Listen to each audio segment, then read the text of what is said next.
अस्सलाम वालेकुम। हम डॉक्टर्स से ये सवाल बहुत पूछा जाता है कि डॉक्टर साहब क्या मीठी चीज़ें खाने से या रिफ़ाइंड कार्बोहाइड्रेट्स जिन्हें हम कहते हैं, जैसे कोई भी मीठी शुगरी ड्रिंक्स हो सकती हैं, फ़िज़ी ड्रिंक्स, कोल्ड ड्रिंक्स या चॉकलेट्स हो गए, कोई और स्नैक्स हो गए।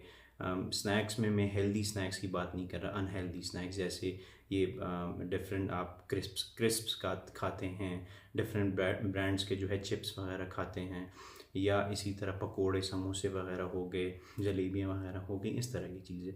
तो उनको खाने से शुगर या डायबिटीज़ हो सकता है?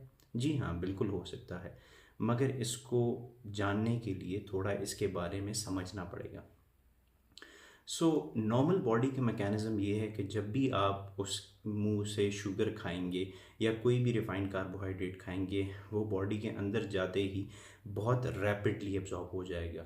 जल्दी से एब्जॉर्ब होने की वजह से उसका जो शुगर स्पाइक है, ग्लूकोज स्पाइक है, वो बहुत एक्यूट होगा, बहुत जल्दी से शुगर जो है ग्लूकोज स्पाइक करेगी।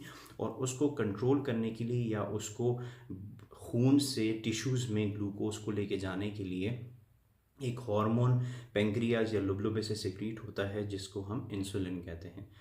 इंसुलिन सिक्रीट होगा और वो उस ग्लूकोज को खून से निकाल कर टिश्यूज़ में डिपॉजिट कर देगा, ताकि टिश्यूज़ उसे अपने काम के लिए या फंक्शन के लिए यूटिलाइज कर सके। अगर आप ऑफ एंड ऑन इस तरह high carbohydrate, refined carbohydrate content का फूड खाएं, तो of and on that is completely fine. मसला तब बनता है जब आप ये रेगुलरली कंज्यूम करना शुरू करते हैं, बहुत लॉन्ग टर्म कंज्यूम करना शुरू कर देते हैं। जब बार बार आप रिफाइंड कार्बोहाइड्रेट खाएंगे, आपका जो शुगर स्पाइक है, ग्लूकोज स्पाइक है, वो जल्दी जल्दी होगा। उसको कंट्रोल करने के लिए इंसुलिन निकलेगा। एक तो ये हो गया। दूसरा ये है कि जल्दी एब्जॉर्ब होने की वजह से आपको थोड़े ही टाइम में फिर से भूख लगना शुरू हो जाएगी, तो आप ओवर ईटिंग करना भी शुरू कर देंगे उसके साथ। ये जुड़ी या बंधी हुई बातें हैं। शुरू में तो ये चीज़ बिल्कुल नॉर्मल होती है, मगर टाइम के साथ इंसुलिन इतना ज़्यादा सिक्रीट होना शुरू हो जाता है, क्योंकि ग्लूकोज का स्पाइक बार बार आ रहा है, कि इंसुलिन बहुत ज़्यादा जब टिश्यूज़ पे उसका एक्शन आता है, तो आखिर में टिश्यूज़ उसको रिस्पॉन्स करना या इंसुलिन उस पर काम करना बंद कर देती है। इसकी वजह से आपका जो ग्लूकोज का कंटेंट खून में है वो ज़्यादा होना शुरू हो जाता है, क्योंकि इंसुलिन उसे टिश्यूज़ के अंदर पुश नहीं कर पा रही होती।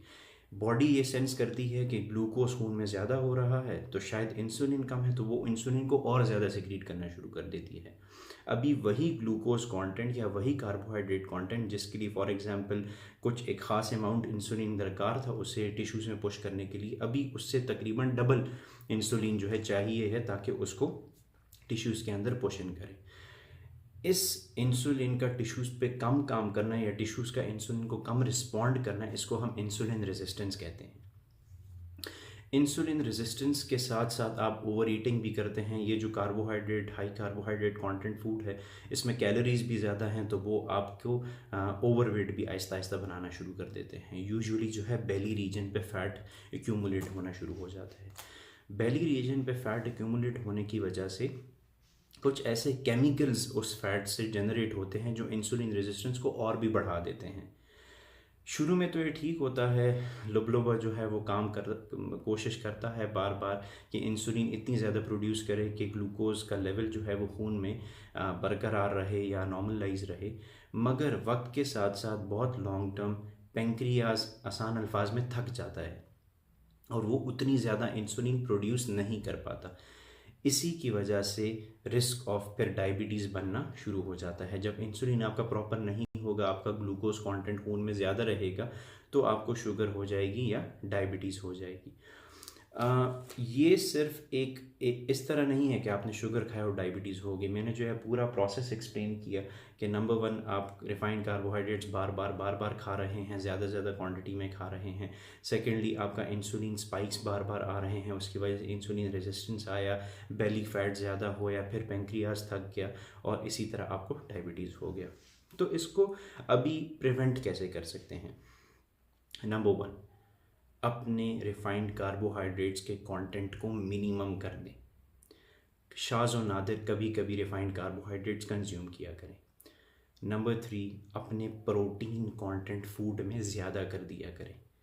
नंबर 1 पे आपका प्रोटीन कंटेंट हो, नंबर 2 पे आपके हेल्दी फैट्स हो, नंबर 3 पे आपके कार्बोहाइड्रेट्स हो, उसमें भी healthy carbohydrates.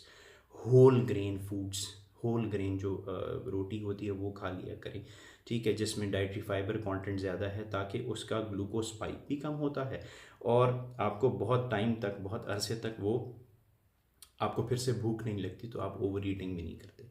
So this is how you can prevent your self from diabetes. Number 4, उसके साथ आप एक्सरसाइज डेली करना शुरू कर दें। सो इस तरह हम लोग रिफाइंड कार्बोहाइड्रेट से डायबिटीज़ होने के ख़तरे को कम से कम कर सकते हैं। Thank you.